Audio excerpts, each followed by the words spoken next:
ആദ്യ പുസ്തകം അധ്യായം 49. ദൈവമേ, നിന്റെ വേദപ്രമാണത്തിൽ അടങ്ങിയിരിക്കുന്ന അത്ഭുത കാര്യങ്ങളെ കാണുവാൻ എൻ്റെ ഉൾക്കണ്ണുകളെ പ്രകാശിപ്പിക്കണമേ. ആമീൻ. യാക്കോബിൻ്റെ വാഴ്വുകൾ പ്രവചനമായി പറയപ്പെട്ടവ. യാക്കോബ് തൻ്റെ പുത്രന്മാരെ വിളിച്ച് അവരോട് പറഞ്ഞു, കൂടി വരുവിൻ, അന്ത്യദിനങ്ങളിൽ നിങ്ങൾക്ക് സംഭവിക്കുന്നത് ഞാൻ നിങ്ങളെ അറിയിക്കാം. യാക്കോബിൻ്റെ പുത്രന്മാരെ, കൂടി വന്നു കേൾപ്പിൻ. നിങ്ങളുടെ പിതാവായ ഇസ്രായേലിനെ ശ്രദ്ധിക്കുവിൻ. റൂബേലേ, നീ എൻ്റെ ആദ്യജാതൻ, എൻ്റെ ശക്തി, എൻ്റെ വീര്യത്തിൻ്റെ പ്രാരംഭം, ശ്രേഷ്ഠതയുടെ മഹിമയും ബലത്തിൻ്റെ വൈശിഷ്ട്യവും. വെള്ളം പോലെ അസ്ഥിരനെ, നീ നിലനിൽക്കുകയില്ല.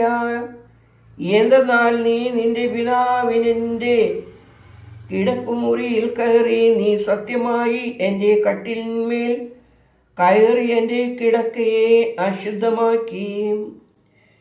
ശെമവൂനും ലേവിയും സഹോദരന്മാർ, പ്രകൃത്യാ തന്നെ അവർ കോപത്തിൻ്റെ ഉപകരണങ്ങൾ. എൻ്റെ ആത്മാവ് അവരുടെ രഹസ്യത്തിലും അവരുടെ കൂട്ടങ്ങളിലും പ്രവേശിച്ചിട്ടില്ല. എൻ്റെ ബഹുമാനത്തിൽ നിന്ന് അവർക്ക് കിട്ടിയിട്ടുമില്ല. എന്തെന്നാൽ അവർ തങ്ങളുടെ കോപത്തിൽ മനുഷ്യരെ കൊല ചെയ്തു. തങ്ങളുടെ ക്രോധത്തിൽ കോട്ട ഇടിച്ചു നിരത്തി. അവരുടെ കോപം ശക്തമായിരിക്കുന്നതിനാലും അവരുടെ ക്രോധം ക്രൂരമായതിനാലും അവ ശപിക്കപ്പെട്ടത്. അവരെ ഞാൻ യാക്കോബിൽ വിഭജിക്കുകയും ഇസ്രായേലിൽ ചിതറിക്കുകയും ചെയ്യും. യഹൂദേ, നിന്റെ സഹോദരന്മാർ നിന്നെ പുകഴ്ത്തും. നിന്റെ കൈ നിന്റെ ശത്രുക്കളുടെ പിടലിമേൽ, നിന്റെ പിതാവിൻ്റെ പുത്രന്മാർ നിന്നെ വണങ്ങും. യഹൂദ ഒരു സിംഹക്കുട്ടി, മകനെ, നീ കൊലയിൽ നിന്ന് കയറിയിരിക്കുന്നു. അവൻ സിംഹം പോലെയും സിംഹക്കുട്ടി പോലെയും പതുങ്ങി കിടക്കുന്നു. അവനെ എഴുന്നേൽപ്പിക്കുവാൻ ആരുണ്ട്? അവകാശമുള്ളവൻ വരുവോളം യഹൂദയിൽ നിന്ന് ദണ്ണും അവൻ്റെ കാലുകളുടെ ഇടയിൽ നിന്ന് അറിയിപ്പുകാരനും നീങ്ങിപ്പോകുകയില്ല. ജാതികൾ അവനെ പ്രതീക്ഷിക്കും. അവൻ തൻ്റെ കഴുതക്കുട്ടിയെ മുന്തിരിത്തണ്ടിലും തൻ്റെ പെൺകഴുതക്കുട്ടിയെ മുന്തിരിച്ചില്ലിലും കെട്ടും.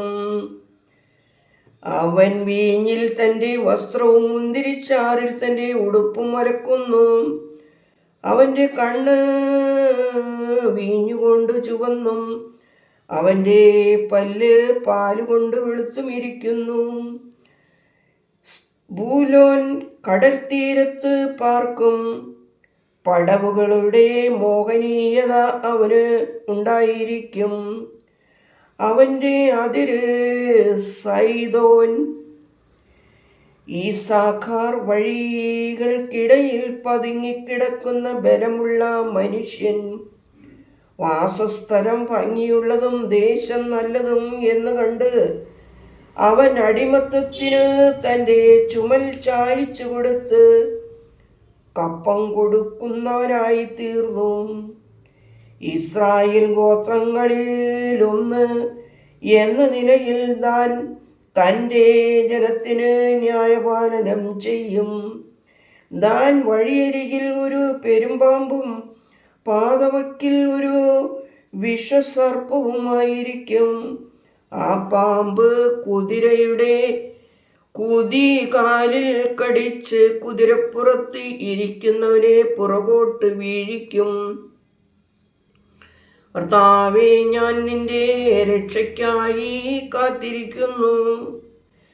ഗാദ് കവർച്ചയായി പോകേണ്ടി വരും. അവൻ അവരെ ഞെരുക്കും. ആശേർ അവൻ്റെ പ്രദേശം നല്ലത്. അവൻ രാജാക്കന്മാർക്ക് പോഷണം നൽകും. നഫ്താലി വേഗതയുള്ള ഒരു സന്ദേശവാഹകൻ. അവൻ സദ്വർത്തമാനം നൽകും. യൗസേഫ് ഫലപ്രദമായ വൃക്ഷം. അവൻ മതിലിൽ പടർന്ന കൊമ്പുകൾ ഉള്ളവൻ. സംഘത്തലവന്മാർ അവനോട് തർക്കിച്ചു. അവനെ ഉപദ്രവിക്കുന്നവർ വർദ്ധിച്ചു. അവൻ്റെ വില്ല് ശക്തിയോടെ പ്രവർത്തിച്ചു. യാക്കോബിൻ്റെ ശക്തന്റെ കൈയാൽ ബലം പ്രാപിച്ചു. ഇസ്രായേലിൻ്റെ പാറയായ ഇടയന്റെ നാമത്താൽ തന്നെ നിന്റെ പിതാവിൻ്റെ ദൈവം നിന്നെ സഹായിക്കും. സർവശക്തൻ നിന്നെ അനുഗ്രഹിക്കും.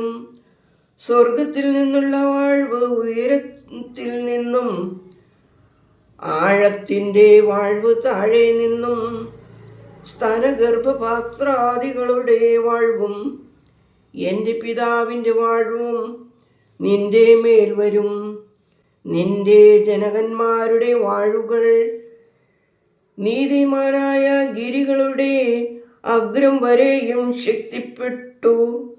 അവ യൗസേഫിൻ്റെ ശിരസിന്മേലും അവൻ്റെ സഹോദരന്മാരുടെ കിരീടങ്ങളിന്മേലും എന്നേക്കുണ്ടായിരിക്കും. ബെന്യാമീൻ കടിച്ചു കീറുന്ന ചെന്നായി. പ്രഭാതത്തിൽ അവൻ കവർച്ച പിടിച്ചു ഭക്ഷിക്കും. സന്ധ്യയ്ക്ക് അവൻ പിടിച്ചവ അവൻ പങ്കിടും. ഇവയെല്ലാമാകുന്നു ഇസ്രായേലിൻ്റെ 12 ഗോത്രങ്ങൾ.